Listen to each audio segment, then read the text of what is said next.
Hello, today we're going to be taking a look at how you can apply Porter's 5 forces in terms of conducting an internal analysis into your business to get an understanding of exactly how attractive the industry in which you operate within looks like, or you might want to analyse the attractiveness of another industry. Maybe you're deciding to divert your focus and expand your business, or maybe you're thinking about starting up a business and you want to see how that particular industry is set up so that you're entering it with as little risk as possible.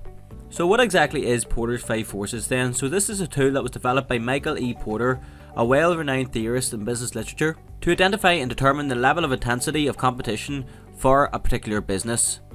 So this is known as the 5 competitive forces which shape an industry. Looking at your competitive rivalry, the threat of new entrants, the bargaining power of suppliers, the bargaining power of buyers, and the threat of substitutes. So it's important as business leaders that we understand not only about our internal but also our external environment so that we can make future strategic decisions based upon what we find. So today we're going to look at how we can look internal to our business and our industry, whereas there are other tools such as Pestel which allows us to focus on the external environment of our business or industry, allowing you to identify key opportunities and threats within the macro environment, giving you a good understanding of the opportunities in which you could exploit, as well as the threats in which you may need to defend against. I have conducted a video on this tool, so I would encourage you to check that out on Profile Tree's YouTube as well.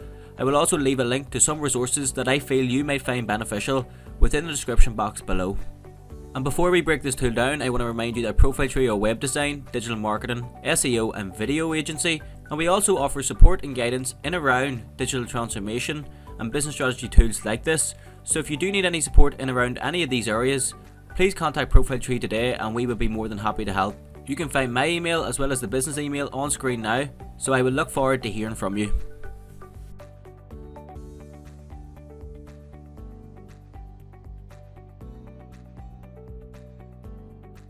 So before we take a look at the different sections within Porter's 5 forces, I want to explain why you might use this tool and how it actually could be used to your own benefit and why it is actually important effectively.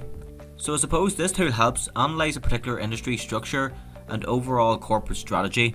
So when doing this will allow you to measure the intensity of competition, allowing you to identify how attractive and profitable an industry is, which can be key to the success of your business. So conducting a Porter's 5 force analysis, looking at the industry analysis, will allow you to make more informed strategic decisions. It will also allow you to identify the key players within a particular industry while exploiting opportunities. Businesses will also use this as a starting point to identify key strengths and weaknesses within their company, while making effective long-term plans towards the development of the business as well. So the first factor that we're going to be looking at is the competition in terms of competitive rivalry, looking at exactly the competitive intensity of an industry, which can be determined by either how high or low the 4 factors are. So if I just throw up the diagram here, you can see that this is situated within the middle department of the overall framework. And this refers to the number of competitors there are within a particular industry. So if we think about a highly competitive environment, if you had your business situated within this environment, you're likely to see your sales and profits be impacted massively. We're in a competitive environment where there is high levels of competition. The bargaining power of buyers and suppliers is usually going to be high as well. Because if we think about it in terms of our own business, and we have customers who can simply purchase of another brand or another business without any inconvenience, then it's going to be difficult for us to compete against this. On the other hand, if competitive rivalry is low, companies will actually be left with high power in terms of being able to charge high prices for customers, where they have no other choice but to buy from that one company. However, this is very unlikely where we have just the one company dominating a whole market, and this is known as a monopoly. However, if we want to consider a market which is highly competitive, where we can see companies competing both price and quality of their products and services, we could probably relate this to the likes of the fast food industry, where the likes of McDonald's, KFC, Burger King are in tight concession in terms of trying to become industry leaders, and these types of businesses are constantly innovating and coming up with different ways to differentiate from their competitors, such as McDonald's introducing the self-service kiosks, and then of course being followed suit by the likes of KFC and Burger King afterwards. But these are always just small ways that businesses are looking to use the likes of technology or other factors to leverage and try and gain a competitive advantage in a hyper-competitive environment. So when we are looking at this factor, we want to be asking ourselves, who are our competition, who are our main competitors, and how many actually are there within the industry. We also want to consider how we can differentiate from our competitors. What exactly do we do differently or better, and why would the general customer group buy off us instead of other businesses? So by the end of this analysis, in terms of the first factor, we will be able to see exactly, are we situated within a growing industry, or potentially can we enter an industry which is highly attractive and one which we could achieve high profit margins as well. So the next point is in relation to the potential threat of new entrants. So depending on how attractive a particular industry is, companies could be at risk to new entrants entering that market. So I suppose we could relate this to many different markets and industries, where us as businesses are always open to the risk of new entrants and new startups entering the market and trying to win over customers at the same time. And this is likely to be seen when an industry starts to become profitable, putting other businesses at risk to another competitor, offering customers something unique, or in other words something different, which gives them a competitive edge. So I would encourage you to think in terms of your own industry, in terms of your own market. Are the barriers for entry either high or low? Where we probably all hope that within our own industry and our own business environment that the barriers to entry are quite high, so that we can continue to charge prices to customers which they are willing to pay. For example, if you are thinking about starting up an accounting firm, you may be reluctant to do this through the high percentage of market concentration from the likes of the big four such as Deloitte, KPMG, EY and PwC, who all share a percentage of 74% of the market share within that industry. So a high level of market concentration there. However, each of these firms have been established and developed over the years, and through their brand experience and reputation, they have been able to gain high customer loyalty. So this is not to say that a new business, a new startup, wouldn't be able to succeed and gain high profit shares if they were to enter this market. But it's important to ask yourself whether you're looking at your own industry, you want to consider how loyal your customers are. You might want to look at your business in terms of your product or service. Is it unique? In terms of, is it different to other competitors' products and services? Or why does it make it unlikely that they would switch to another brand? You may want to consider the profit margins and how expensive it will be for another business to enter your industry, as well as considering the governmental policies and regulations that are in place, and other factors in terms of technology, political factors, culture, that will also impact an industry and a business as well. So now looking at the bargaining power of suppliers, and this factor is really dependable on the number of suppliers in a particular industry. So if you do think about your own business in this context, how easy is it for you to receive the tools and accessories to build either your service or your product? And where there are not as many suppliers to a particular industry, this increases the likelihood of them increasing their prices. So this is why many companies have multiple sources of suppliers for their materials, making sure that they don't become reliant on the one particular supplier. And this is a form of risk management, and we can see this time and time again within the car manufacturing industry, where the likes of Toyota, a highly successful brand, have multiple supplier groups based in different countries. And this ensures that there is a reduced risk of becoming dependent on the one supplier, and also with the vast selection of suppliers available, Toyota can switch supplier group if the prices get too high.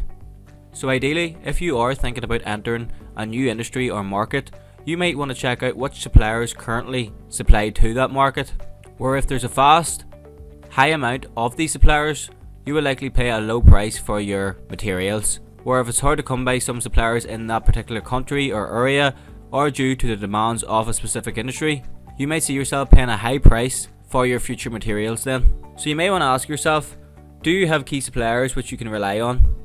Are there other suppliers which you could switch to? And what is the risk associated with switching suppliers then, in terms of how expensive or inconvenient it will be to switch your suppliers?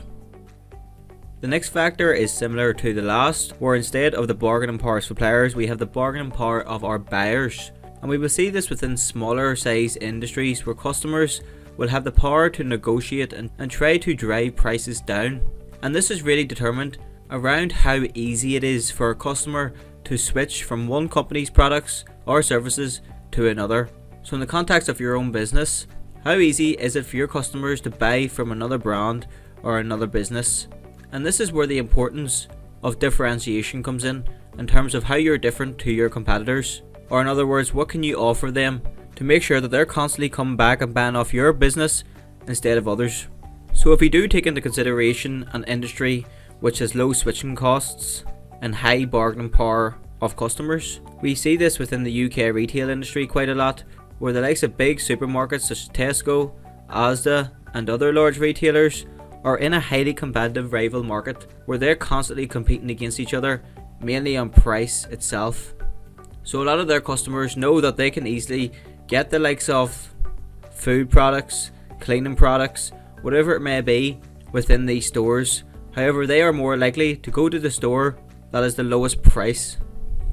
So this ability leaves customers with a sense of power where they can decide which store they believe offers the best price per product and decide upon which store to buy from then. So if we do take your industry itself into your mind at the moment, you want to be thinking about who your key customers are and why are they loyal to your brand or business.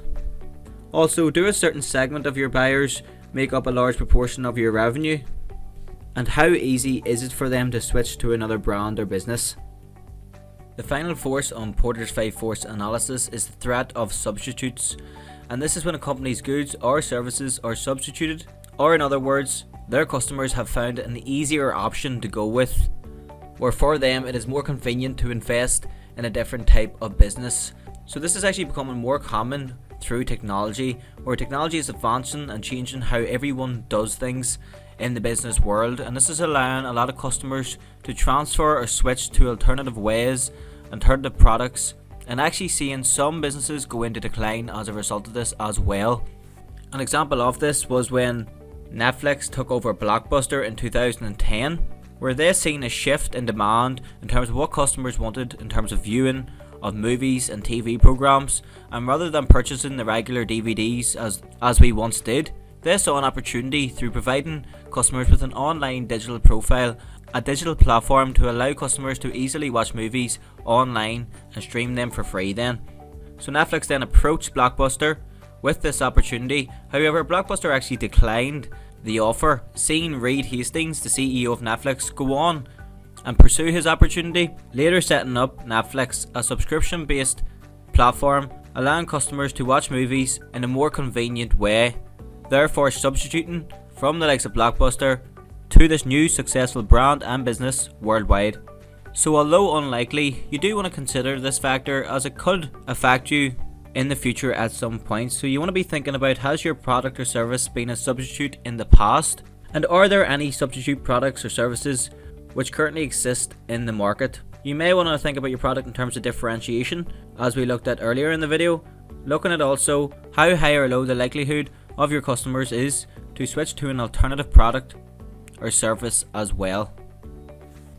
So now you've analysed each of Porter's 5 forces, you will be able to identify the level of competition while gaining valuable insights into your market, and this is effectively putting you in a stronger position to produce a clearer strategy from your findings. That concludes today's video on breaking down Porter's 5 Force analysis, offering you guidance and support in around analysing your industry and market. I really hope you enjoyed today's video, and I want to quickly remind you that there are resources within the description box below on videos I believe you would find useful, so make sure and check those out as well. Also, if you seek any guidance and support in any of Profile Tree's services, including digital transformation, make sure and contact myself or Profile Tree today through the emails found on screen. Thank you for watching, and I look forward to hearing from you.